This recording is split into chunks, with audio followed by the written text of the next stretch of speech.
সব নষ্ট হয়ে যাক, জাস্ট বডিটা নিয়ে আসবেন, আমি গাড়িটা সুন্দরভাবে তৈরি করে দিব। যদি কোন নতুনের মতো তৈরি করে দিতে রং টং করে তাও পারবো, যদি বলেন না আমার চালানোর মতো সার্ভিস করে দেন আমি তাও পারবো। এগুলা সার্কিট বা পার্টস এগুলা কিনতে পাওয়া যায়, কিন্তু ওরা দাম চায় অতিরিক্ত। একটা সার্কিটের দাম 5-6 হাজার টাকা, আর এই সার্কিটটা আমি নিজে বানাই, তাই আমার অনেকটা কম পড়ে। অধিকাংশ বাচ্চারা ব্যবহার করে ঠিক মতো চার্জ দেয় না। চার্জ না দেওয়ার কারণে ওই ব্যাটারিটা হচ্ছে জেল ব্যাটারি, ওই ব্যাটারিটা শুকিয়ে যায়, এই কারণে ব্যাটারিটা বসে যায়। বাচ্চার একটা তার সিরিয়াল আইলো বা তার ছুটে গেছে, এরকম কিছু কিছু সমস্যা হয়। সার্কিটের সমস্যা হয় সবচেয়ে বেশি, মোটর নষ্ট হয়ে যায়, প্রিমিয়াম কাইটা যায়। যাই হোক, একটা গাড়ি যাই হোক, আপনার কিছু লাগবে না, জাস্ট খালি বডি নিয়ে আসবেন, আমি নতুন ভাবে তৈরি করে দিব আপনাকে। কোথাও গাড়ি রাইখা দেবেন না, গাড়ি লগ কাজ করে নিবে, তাহলে ওই গাড়িটা সাকসেস পাবে। এগুলা গাড়ি আছে কিনে রাখি, যেগুলা দেখি যে না মোটামুটি ভালো ফ্রেশ কন্ডিশন, এগুলো আমি বানাই আমাদের কাছে বিক্রি করি। যেগুলো দেখি যে না বডি খারাপ বা চলবে না, ওগুলার পার্টস গুলা রাইখা দিই। কেউ না পারে সেই ক্ষেত্রে আমার কাছে আইবেন, আমি ওকে করে দিব। আপনার যত বড় নষ্ট গাড়ি হোক সম্পূর্ণ ওকে করে দিব। এমন কোন পার্টস আমার দ্বারা না আছে, এক্সট্রা চাকা লাগবে, গাড়ির এক্সট্রা চাকা পর্যন্ত আমার কাছে আছে। এগুলো হচ্ছে হুন্ডার চাকা, এটা এমনি ফাটে না, এটা যদি আগুন লাগে তাহলে গলে যাবে। আমার এনে বংশাল থেকে আসে, নিউ মার্কেট থেকে আসে, উত্তরার থেকে আসে, শেওড়াপাড়াতে আসে, যেথায় যাবে আমার ঠিকানাই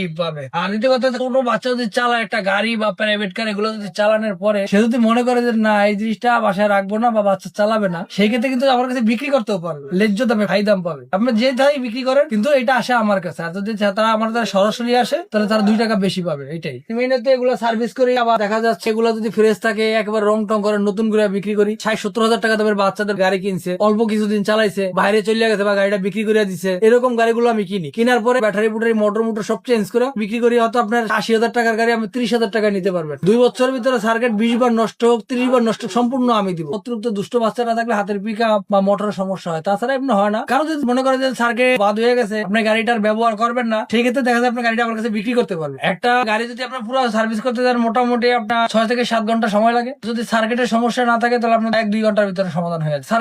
সার্কিটের কাজটাই সবচেয়ে জটিল কাজ, কারণ এই গাড়িটার ভিতরে সবচেয়ে মেইন মাথা দিচ্ছে সার্কিট। সার্কিটের মাধ্যমে সম্পূর্ণ গাড়িটা চলে। এগুলো আছে না, এগুলো খোলার পরে এটা অরিজিনাল যে রংটা আছে, কালারটা আছে, ওই কালারটা মারে। কালারটা মারার পর আপনি যদি পেন্টিং রং চান, হয়তো 2 টাকা বেশি লাগবে। আর যদি প্লাস্টিকের একটু উজ্জ্বলতা কালারটা চান, তাহলে একটু 2 টাকা কম লাগবে। এটুকুই ডিফারেন্স, কিন্তু নতুনের মতো লাগবে। আপনার গাড়ি আপনি নিজে চিনবেন না। এই জিনিসটার ভিতরে তার ছাড়া, সার্কিট আর মোটর ছাড়া কিছু নাই। কিন্তু মানুষ 30,000-35,000 টাকা দিয়ে নতুন গাড়িটা কিনার পর দেখা যায় একটা না একটা সমস্যা হয়। মানুষ মনে করে যে সেকেন্ড হ্যান্ড মানে জিনিসটা সব বাদ। এটা আমি করি 2012 সাল থেকে। এইটা আগে আমি বিক্রি করতাম, বিক্রি করতে করতে জিনিসটা আমার হাতে আইছে। এইটা একটা গাড়ি ধরছি, কাজ করে জিনিসটা খুলতে 2012 থেকে 2026 কত বছর হয়, চেষ্টা করলে সবই সম্ভব। আমি 14 বছর পর্যন্ত এই কাজ করি, আজ পর্যন্ত আমার কাছে কোনো গাড়ি ফেরত যায় না যে আমি যেটা সাকসেস না হয়েছি। আমি এই মাসে 26-27 গাড়ি বানাই, আলহামদুলিল্লাহ চলে যায়, থাকে না। এগুলো প্লাস্টিকের আছে, লাইলনের আছে, মিক্সড করা। আমার নাম রানা। যে সময় মুক্ত বাংলায় আসবেন, অনেকজনে বলে যে ভাই আমি পারি, এটা কেউই পারে না, এটা আমার কাছেই আসে, তারা আপনার থেকে রাখবে।